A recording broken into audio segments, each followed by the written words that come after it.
So we have started. So let's get down to business, shall we? So before we even get to the resume versus the CV, I want you to really think of your resume as your marketing document. It is your flexible document that you're going to be using to sell your background and your experience to audiences that do not know who you are. So often we become so attached to our resumes or our curriculum vitas in a way that we forget the point and purpose of clarity in our words and how it looks on paper to audiences that don't know who we are. So if we think of your resume as a document that tells a story, think of it as a commercial. What is the value proposition of your background, of your previous work experience? And please don't discount non-library experience. After all, you have to get your start somewhere. And often those soft skills that you're developing and cultivating in those retail jobs or childcare gigs or even lawn mowing jobs, they all can contribute and have a role on your resume. If you think about it. We need to use power verbs. Power verbs are not just plain old run-of-the-mill boring verbs. Power verbs in a way are supposed to be demonstrative. So we want to stay away from terms like responsible for or worked. Performed even may seem a little trite in nature. So it's important that we're using those power action words to try to demonstrate the skills we've performed in previous experiences. Show, don't tell. So by showing means that we're giving examples, we're providing evidence, perhaps even some data or metrics that are going to try to explain to the audience what it is that we've accomplished in our previous roles and experiences. Therefore, we want to think of this as a show, being demonstrative, not just trying to throw words on a paper. Some examples here, managed. I actually think managed is pretty good as a power verb, but if you want to transfer that, you can always use delegated, supervised, innovated, are great terms that you can use to take its place. Instead of saying communicated, we can say addressed, we can say corresponded to, delivered. Again, words that are going to kind of give us more of an appropriate gesture and look at what skill we performed. And then finally, research, but I know I would say 100% of my wonderful library students are pure amazing researchers, but how else can we frame that on a resume? Investigated and uncovered. So there are plenty of resources out there on the web that can give you power verb synonyms for in place of some of the basic power verbs that maybe you want to use. But the biggest secret, and hopefully this is not news to everyone on the call, but your biggest weapon in your toolkit is to use the advertisement's language in the job ad in your application materials. So that way, in a way, you're playing connect the dots. If they're asking you to have some data analytics in your toolkit, make sure you're mentioning Tableau, Python, R, something like that maybe you've used in your background. Those are the best ways to make sure that your resume and CV get passed through whatever applicant tracking system it is. But it's not just for applicant tracking systems, folks. It's for the human that actually has to read your resume or cover letter on the other end to ensure that you could be a good potential fit for just the interview process itself. So when we're thinking about professional resume versus your CV, right? These are two different documents, and you're about to see how quite different these documents can be. And we can think of the resume as a quick 30-second commercial where it's 1 page long, right? And it's detailing the most specific, important, and succinct information that lends itself directly to the roles that you are seeking.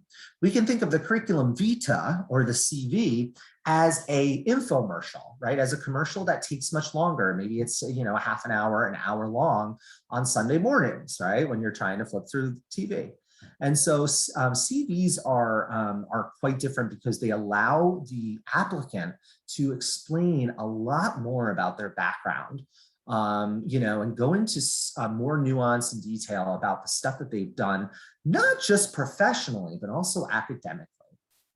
Now, professional resumes versus academic CV institutions. Let's talk about the different GLAM organizations that the professional resume would more relate to. That would be a public library, K through 12 library, corporate library, specialized governmental library, or medical library. Now, why these organizations? Well, these library organizations, they tend to be much more quick in the hiring process. They have more applicants. They have less human capital to research and comb through, let's say 1,500, 2 to 10 page CVs. These institutions on the left-hand side of this PowerPoint slide typically will require a one-page resume. Now, that's not always true. Now, if you're a professional, you're on this call tonight and you've been in the business, let's say professionally for the last 10 or so years, that will allow you to apply to some of those K through 12 public library or corporate library roles with a 2-page resume. The curriculum vitae, on the other hand, as you'll notice by the institutions exemplified in this column, may lead you to understand why CVs are more valued. These are academic libraries, community college libraries, that's still an academic library, museums, art centers, galleries, MA, MS, or PhD admissions if you're looking to go on to any further education. And this includes scholarship or fellowship applications. So if you're one of those applicants who are looking to apply for any of those Library of Congress roles, you may want to err on the side of CV instead of a professional resume, but you cannot get to a CV without having a resume, right? It's much harder to cultivate a CV when you don't have a professional resume. So the professional resume, the mission of a professional resume is to just get noticed quickly, to be concise, to be clear, to be short in breadth, and be succinct. So as I mentioned earlier, 1 page for every 10 plus years of experience is typically how we use a barometer for measuring how many pages of your professional resume you use. So, in 2015, I'd been in the business for 10 years at that point. So I made sure in 2015 that I went ahead and I threw another page into my professional resume. I'm also in a weird position because I work at a university. So I'm one of those in those weird positions where I have a 1 or 2-page resume, and then I also have a multifaceted curriculum vitae as well, because there's some times where I'm going to be applying for an adjunct faculty role, or I'll be applying for a research grant, and in those capacities, I will be more beneficial to use my CV. The professional resume needs to be detailed and aligned most directly to the specific position. For those of you looking for internships, I don't want this to freak you out, especially if you've transitioned into the library information science program from a totally different genre or discipline. It's understandable that in order to get that internship, clearly you're not going to have the direct experience because that's the point of an internship. So please do not freak yourself out with this. I know this is a pretty generic tip here. The most important and most relevant information should be emphasized. And then usually the less relevant it is, the easier it is to remove it like a Band-Aid, just rip it right off. Professional experience is usually the most important. This means internship work, real world work. This also means any project work that you've done outside of academics. Let me throw in another little weird situation is if you don't have much work experience or you don't have much relevant experience and you're looking for that internship, it's okay to put academic project work on your professional resume. It's just that typically you want to focus on the professional stuff first, if possible. And by professional, I don't mean paid either. Professional work does not mean that you're getting paid for it or you're not on the payroll. Professional resumes typically have a traditional aesthetic to it. I always enjoy working with library students more when it comes to resumes because you really are allowed more flexibility.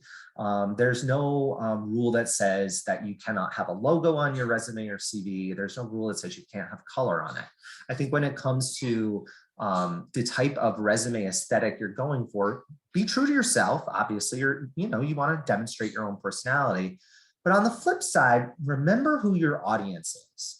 And so if you are applying through a public, if you're applying to New York Public Library, chances are they don't really want all the extra stuff, right? They may not care for the color, they may not care for the logo, but let me say that's not gonna cut you out. So don't think like, oh, if I'm applying to New York Public Library, I really cannot have color. No, you can. But typically, academic libraries or K through 12 libraries will probably be a little bit more lenient with that.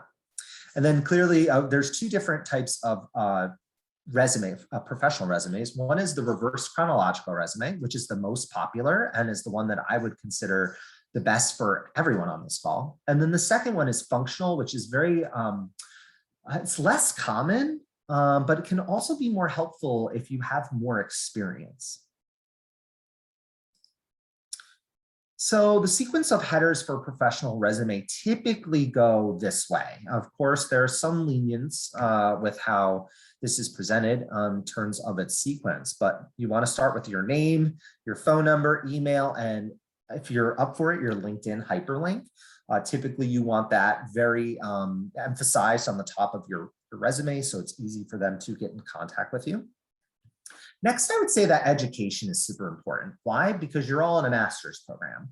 You haven't, once you've been out of that master's program for at least a few years, then I would say it's okay to maybe move your education down. But let's be real. If you are going to Syracuse University, you're essentially in the #1 LIS program on the entire East Coast. That's a pretty big deal. So you're probably going to want to make sure that you focus or that you emphasize that you belong to one of those top LIS institutions, Syracuse University. GPA is really only relevant for academic libraries or if you're looking for an internship. Otherwise, you can take that GPA off. Most places don't really care about that because you're going to have your degree. That's what's more important than your GPA. Relevant coursework is useful if you're new into the program or you don't really have a lot of traditional library experience. Relevant coursework is a great way to bridge your content that you're learning in your classes to the professional real world. And so that relevant coursework section can really come in handy, especially after your first semester, just to show that you've taken those foundational classes. Don't be afraid to showcase that in your undergrad as well. It doesn't just have to be in your master's. If you took some really great classes in your bachelor's program, you can be consistent and add that on there too if you have the space for it. Clearly, professional history is going to be important. That's where the meat and potatoes of your skills are and how you demonstrated those skills. Obviously, if you've had an experience that was more intense or for a longer period of time, you're going to want to extend that section on your resume a little bit more. And this means especially if it's super relevant to the role you're applying for. Any relevant projects that you've had, again, this doesn't have to be academic projects. This can be side hustle or side projects too. Technology and software skills are great. I know that in the library, in most GLAM spaces, having a little bit of data analysis or even some great software skills like FileMaker Pro or any of those customer service software tools that you have to use in the library management systems, those are also helpful as well. And then finally, professional organizations, if room permits. And it's kind of, I guess, just understood that when you are in a LIS program, that it's okay to have, that you are a member of ALA or NILA on your resume. And if you're not, try to see if the school will pay for that for you. I don't see why they wouldn't. So we do have a question in the chat and says, I find it difficult to format a resume on Microsoft Word. Is there a free resume template or format on the internet that is good to use? That is a fabulous question. I just got off a call with an LIS student at 5:15 today, and she was using Canva for her resume. I don't think I have ever would have recommended Canva before I actually saw her while she was sharing her screen using it. And I thought it gave her plenty of flexibility, plenty of room, plenty of options for, standard font, text formatting, and the ability to really be agile with your placement that you cannot do in Microsoft Word. So I would say that Canva's great. Saptarshi recommended Google Drive's resume templates, Google Docs templates. I think that if you can find a Google Doc template that is not overused, you will be better off with that. And I'm not sure how often they change those, but chances are you can probably get some plugins with some new templates as well. And I'll say that the undergrads typically use Google Docs as well. And that's a really great, that's worked really well for them. And then finally, and I know you're going to hate me for saying this, Elena, but Adobe is amazing, but I also know that that's a highly complicated, Adobe Illustrator, Adobe InDesign. I use InDesign for my resume, and I'm always cursing and hating my life when I'm using that. If I could go back and do it, I probably would use Canva for that. Thank you again for your recommendation there. All right, so what not to include on your professional resume. Now, this may be different for CVs. CVs, these rules really don't apply to CVs as much. This is mainly a professional resume. So if you have that one pager, and tonight, if you're on this call and you have references on your resume, or even references available upon request on your resume, please remove it and make space for skills. If you have an objective statement on your resume, it's probably a good idea to remove that to make room for skills on your resume. If you have a summary, which is similar to, I guess it's kind of an objective statement elaborated, I would highly encourage you to remove that as well. The reason why is because they want to know about your skills. They don't really care for platitudes or any, basic generic trite, statement. I'm looking to acquire a position with your organization. They know that. That's why you're submitting your resume to them. Now, I will say, if you are not submitting a cover letter, which is very seldom in GLAM organizations, but if they do not require or do not ask for a cover letter, then perhaps an objective or a summary is okay. But I would almost rather you write and submit a formal cover letter, even if they're not asking for it. So that way it makes you look like you still really want the job over all the people that did not submit a cover letter.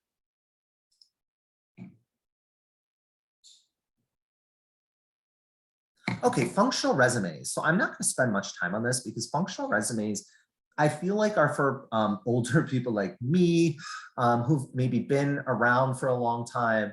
But functional resumes are a way to that candidates can divide up their professional experience based on their skills. So typically, you would break up your resume if it was functional based on these functions, these skills. And then you would list all the things that you did underneath that, right? Then at the bottom of your resume, you would have a brief reverse chronology of your work experience, right? So when I was coming to Syracuse University, I had administrative skills, I had teaching skills, and I had communication skills. Those were the big ones, right? So that's how I divided up my professional resume. And then at the bottom, I had my work history from 2005 to 2010 or 2009 when I came to Syracuse. So here are some functional resume header suggestions that you could use. Program development and execution, librarian administrative skills, management and leadership, instructional leadership, especially for those instructional roles at libraries, planning, marketing, and assessment, huge, data librarianship, collection, development, and access, archive or preservation work as well. So let's switch now to the CV. So the professional resume, a lot of like weird rules to them, sort of like your strict Aunt Linda or Uncle Bob. Now let's flip to the curriculum vitae, which is maybe more like your crunchy college professor or like the cool, that cool aunt you have. Yes, Heather. Yes, library experience, research experience, teaching experience. Yes, those and those are really important for you to have on your resume as well. And so with the CV, there are way less rules. It's kind of like, how do you feel about it? How do you want to project your professional background to the type of audience you're looking to appease? So content emphasize is curricular, but professional experience is also expected. So you're going to focus more maybe on the academic experience first, and then maybe pivot and switch to professional experience. So it's a lot of academic, and then whatever professional that you want to put on there that's relevant to the role. Coursework and projects are usually included as a focus. Typically, those will come first if that's what you want. Coursework's really important in your master's program, especially if you are in a certificate of advanced study, a CAS, or if a job or internship is specifically asking for a class that you've taken, especially when we're talking about information justice and the ability to understand how communities operate beyond the traditional community setting. Collaboration with faculty and staff should also be highlighted.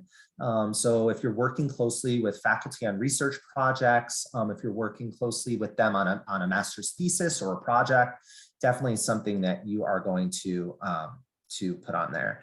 Are these courses we took or courses we have taught? Oh, Alina, great question. So for my teachers out there, my instructional librarians, or for my school librarians, I would encourage you to have two separate sections. And again, because it's a CV, you can get away with this. And so you can have a section. I would actually put teaching courses first, especially if it's related to an instructional role. And then I would put courses maybe that you took later on in your CV, and then add in what faculty members you took that class with.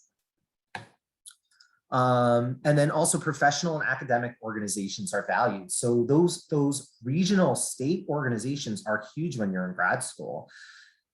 GLAM institutions know that typically graduate students do not have a lot of money, and therefore they're not going to be dumping all their money into professional memberships. So those state and local memberships are especially important.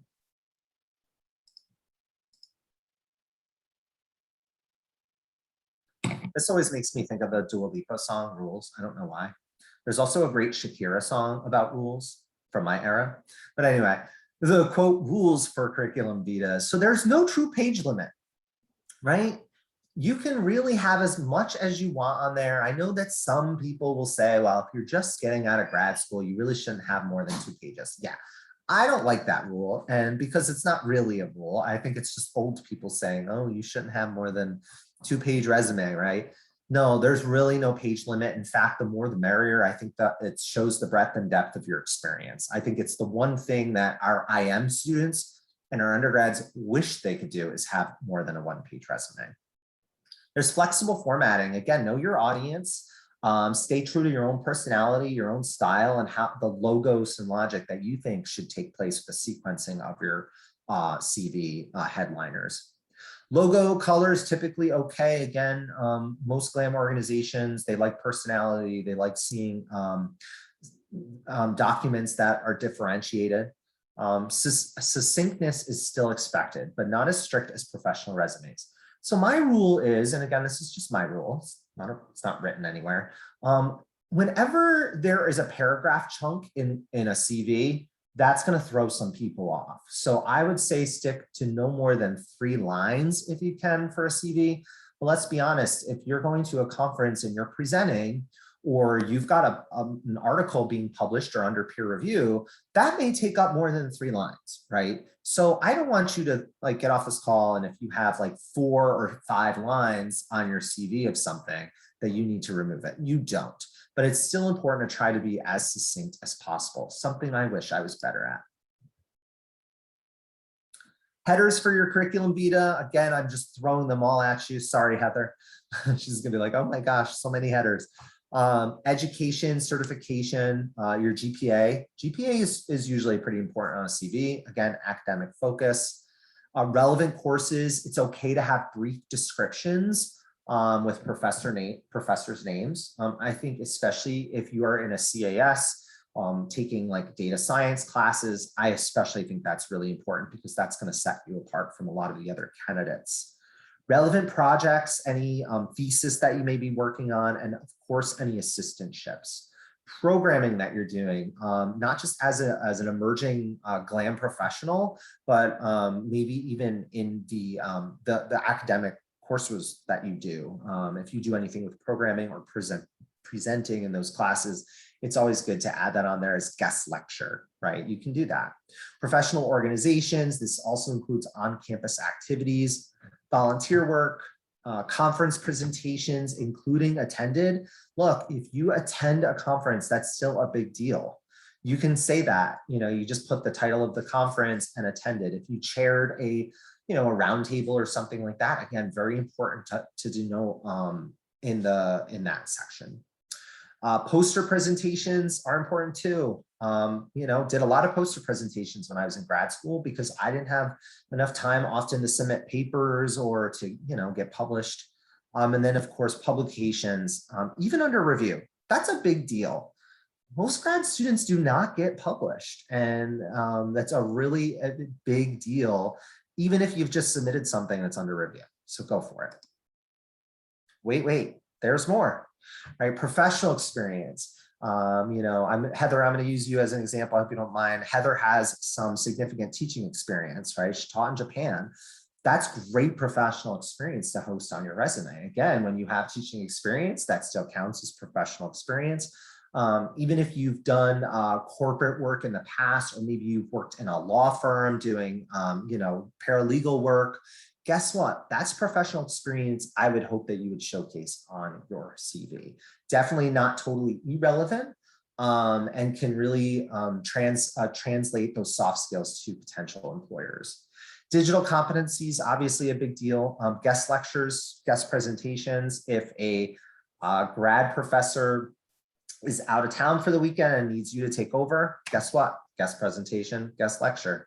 Grants and scholarships, I don't care how small the scholarship is. If you got a travel scholarship for a conference, given to you by the grad student organization at SU, put that on your CV. That's an award. Just make sure you give a little bit of detail about what that scholarship or what that grant or award was. And then references, it's funny, references is absolutely not on professional resumes. You don't have time or space for that, but on the CV, you really do. And so it's okay to list those references on your curriculum vitae, especially if they're bigwigs in the field. I always say, Dr. Oakleaf especially, I mean, she's huge in the field, someone that you're definitely going to want to have on your CV. All right, some items to remember for your CV. And this, some of these are similar to the professional resume. Consistency is key. Right? If you're using the same font, the same format, the same underline, the same bullets, make sure everything matches up. Librarians are known for their stellar attention to detail. So make sure that you're following through with that stereotype. Remember formatting, APA or MLA. If you've got a conference presentation, there's a way that you're supposed to style that according to MLA or APA. Try to stay with that. Again, this is a field that you don't want to mess around with that in. In fact, name dropping is expected, whether it's your advisor, a professor, a reference, a reviewer. It could be someone who chaired a conference that you were at or spoke at a conference you were at. It's okay to name drop because especially in GLAM organizations, community is, you guys know a lot of people. Everyone knows each other. It tends to be a very close-knit industry. I can get away with calling it an industry, field. And so name dropping is a big deal. It can definitely help. And don't feel bad about that. Headers should be placed in order of institutional and position related importance. So of course, depending on what kind of position you're going for, is it more of an instructional focus versus maybe a more customer service focus? You're going to want to play favorites with those. And then also links to digital portfolio or your LinkedIn should be placed at the top with contact information. Having a digital portfolio isn't necessary. It definitely can help, But I don't want any of the grad students on tonight's call thinking like, oh snap, I don't have a portfolio, I'm not going to ever get a job. That's clearly not true. I will say that portfolios tend to be more valued in spaces where they have time to synthesize those, right? Academic libraries, I would say even, K through 12 libraries as well, and school media users are pretty well informed on how to do that. But please don't forget your LinkedIn is a great place to act as your portfolio. You can host projects, you can host pictures, links to websites, blog posts, videos, anything like that. And so LinkedIn is usually a pretty good substitute or a good placeholder for any WordPress or other portfolio site. So let's just briefly go through the summary of the CV versus the professional resume, just so there are no gaps in understanding here. So the CV, curriculum vitae, is a full professional and educational academic history, whereas the resume is more of a summary of experience and skills. The length of the CV is no true limit, but try not to pad. Try to be as authentic and honest as possible. The resume really should be 1 page, no more than 3, depending on your 10+ years of experience. The CV tends to be used in academic research, some government roles, applying for grants or fellowships. And then resume, I love this, every other type of job, right? And, again, our library students, they can go to corporate, they can go to medical library if they want, and those 1-page resumes are perfect for that. Publications and conferences, CV, yes to all of them. Resume, you're going to want to keep that strategic and keep the publications and or conferences just relevant to the position or organization you're applying to. And then finally, your CV is often not modified to fit the job nearly as much as the professional resume. In fact, very much so. I do believe this is the last slide in our presentation, then I'll open it up for questions. So what about taking your professional resume and transferring that into a CV? Some of you may be saying, how the heck do I do that, Christopher? So what I want you to do is just take your 1-page resume and I want you to expand on that. I want you to start adding some of these headers that we were talking about earlier in the slide deck and expand on that. Think about the courses you've taken, objectives of the courses, what you got out of those courses, any projects that you've done in those courses, any on-campus, off-campus experiences that may make you stand out from the crowd. Clearly, conferences, posters, presentations, guest lectures, presentations, I just said presentations. And then finally, awards, honors, and grants as well. Oh, I lied. That was not my last slide.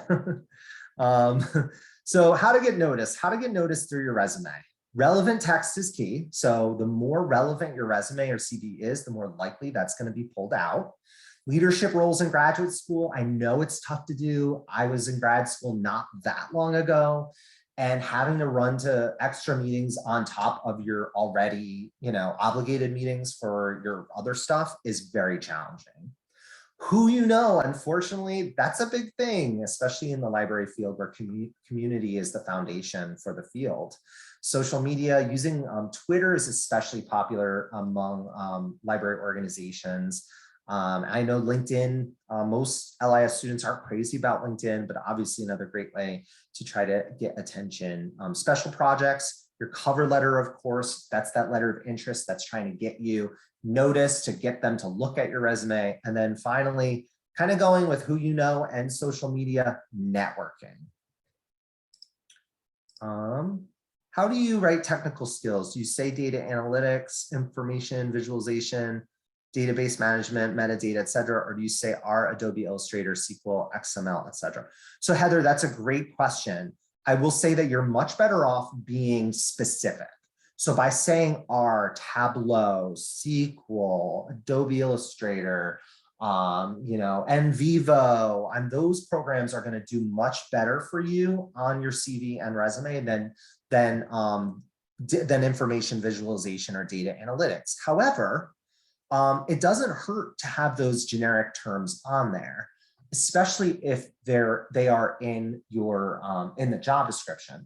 So my advice is to maybe showcase both of those. So you have a section that says, information visualization skills, and then next to it you say R, Tableau, since Adobe Illustrator, Canva, since those are information visualization tools. What exactly should be in a portfolio? I've never done one before. So there are a number of classes that you take as a library student where you're working on special projects, whether they're information justice, whether they're data science, whether they're, changes in the field. Those are things that you want to compile and create a portfolio for. It's different than, like, let's say our undergraduate students who are studying web design and web development, or a teaching major who would be putting together like a teaching unit. So for library students, I'd say it's taking, 1 to 2 projects, one major project and one mini project perhaps, out of every class that you've taken, and just exemplifying that somewhere, either on LinkedIn or on a WordPress site or on a Wix site. That's pretty easy to do.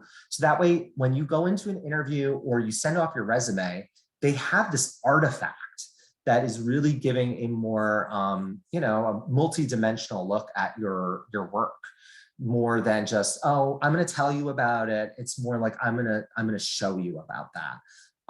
But I don't, Joy, I don't want you to stress about not having a portfolio. What I would honestly recommend you do is just start by asking your one of your faculty members in a class that you're taking right now. And I know I talk a lot about Dr. Oakleaf because I have so much respect for her, but Dr. Oakleaf, I know she typically has her students do some sort of project that is very useful for a portfolio work. And portfolio, again, this is all virtual. This does not, it's not like it's 1993 again, where you're bringing a binder with plastic sleeves and pages printed out as your portfolio. What other questions do you have? You're so welcome.